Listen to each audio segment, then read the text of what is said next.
sua opinião, qual é o maior obstáculo para a felicidade, a paz, a prosperidade? Pense sobre sua vida. Na sua opinião, o que te impede de ter uma vida boa? O que te impede de viver a vida que você gostaria de viver? O que te impede, por exemplo, de ganhar mais dinheiro, de ter um trabalho prazeroso, de ter relacionamentos leves, fiéis, satisfatórios e duradouros? O que te impede de lidar com as perdas e as tribulações da vida, que inevitavelmente vão surgir? De lidar com leveza, com naturalidade, com as perdas e as tribulações da sua vida? O que cria, por exemplo, o estresse, o ciúme, a inveja, a raiva, a necessidade de controle, o medo, a ansiedade, o ressentimento em nós? Quando eu estava na faculdade de filosofia, uma coisa me chamou muita atenção. Os gregos tinham um dizer. Eles diziam: conheça-te a ti mesmo,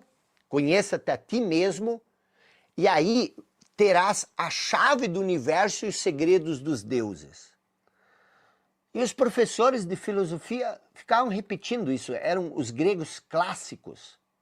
Conheça-te a ti mesmo e terás a chave do universo e o segredo dos deuses. E eu me perguntava, cara, eu não tenho a chave do universo, eu não tenho os segredos dos deuses, será que eu não me conheço?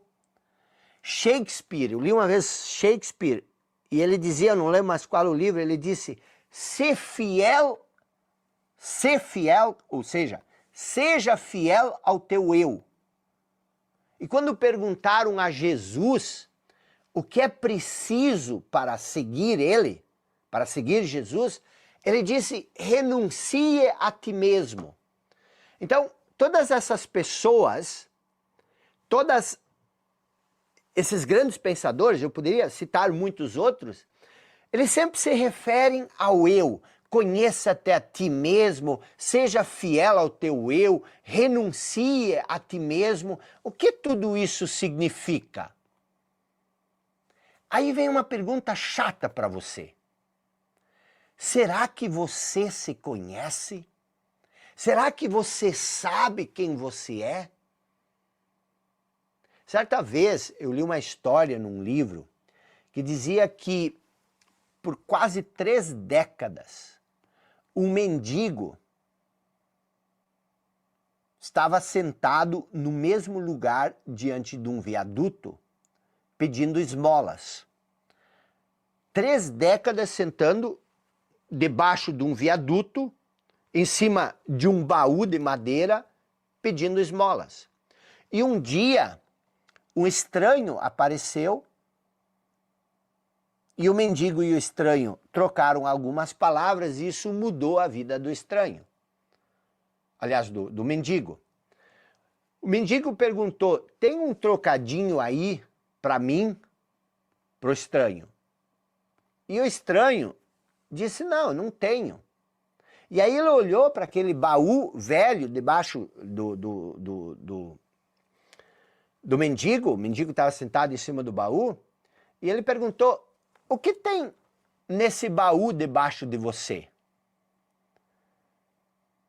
E o mendigo respondeu, nada, isso aqui é só uma caixa velha de madeira, eu já sento nela há mais de 20 e poucos anos, não tem nada dentro dela. Mas o estranho insistiu, você nunca olhou o que tem dentro? E o mendigo disse, não, para quê? Não tem nada aqui. E antes de ir embora, o estranho disse, dá uma olhada, olha dentro. E foi embora. E o mendigo, só por curiosidade, resolveu abrir a caixa. Teve que fazer uma força para levantar a tampa, porque estava tudo enferrujado, e quando ele ergueu a tampa, ele viu que o baú, a caixa velha de madeira, estava cheia de ouro. Ele estava sentado há 20 e poucos anos sobre essa caixa de madeira, mas nunca olhou dentro. O autor continuou dizendo o seguinte: eu sou o estranho sem nada para dar, que está lhe dizendo para olhar para dentro.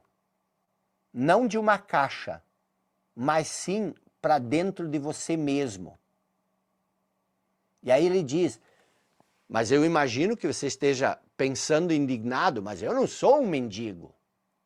E aí ele disse o seguinte: infelizmente, todos que ainda não encontraram a verdadeira riqueza, a radiante alegria do ser e uma paz inabalável são mendigos, mesmo que possuam bens e riqueza material. Por quê? Porque eles buscam do lado de fora migalhas de prazer, de aprovação, de segurança, de amor, embora tenham um tesouro guardado dentro de si que não só contém tudo isso, como é infinitamente maior do que qualquer coisa oferecida pelo mundo. Quando eu li aquilo, uma pergunta passou pela minha cabeça. O que é esse tesouro guardado dentro de mim? Porque se uma pessoa diz que eu tenho um tesouro guardado dentro de mim, eu quero saber o que é esse tesouro. Você percebe que todas essas pessoas que eu citei se referem a algo dentro de nós? Conheça-te a ti mesmo. Seja fiel ao seu eu. Renuncia a ti mesmo. Quantas vezes você já ouviu falar que você é uma centelha divina, que você é filho de Deus? Então a minha pergunta é, será que você não se conhece? Essa era a pergunta que eu me fazia. Por que Jesus disse que para seguir a Ele temos que renunciar a nós mesmos? E esse é o nosso primeiro ponto aqui. A série se chama A Semana do Despertar. Quero começar falando sobre o que é despertar. Preste atenção porque eu vou dar o conceito e depois eu vou explicar isso.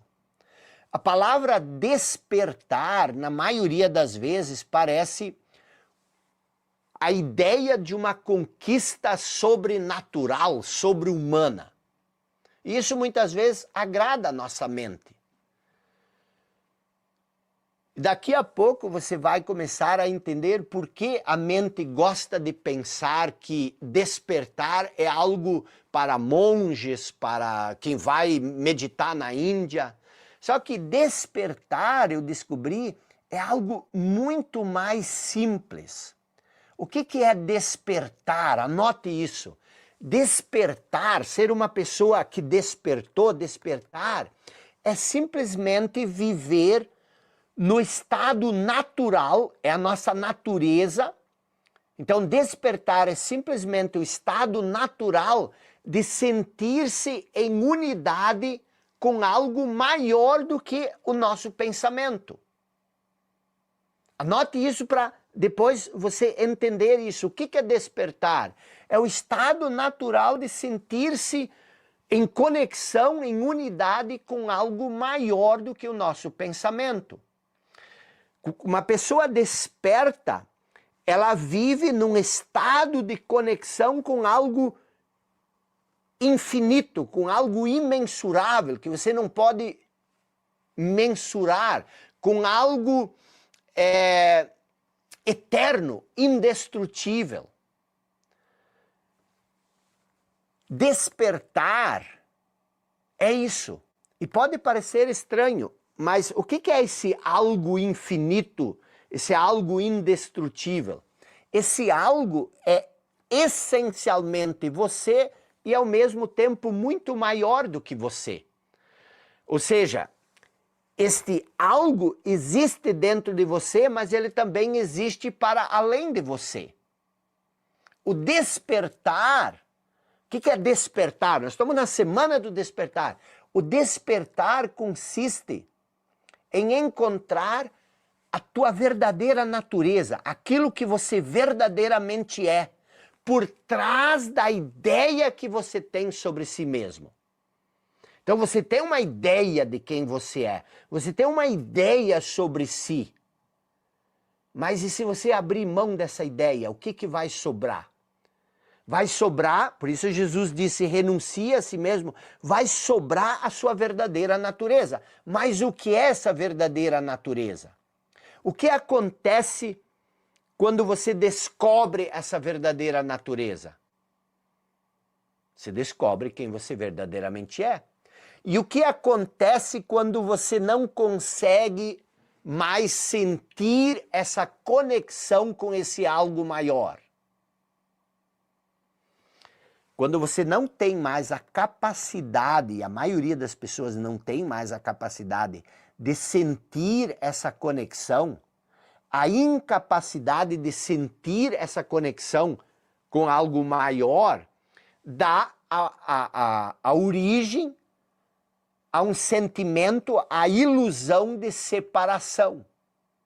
Nós passamos a acreditar que nós somos algo isolado, algo separado de tudo.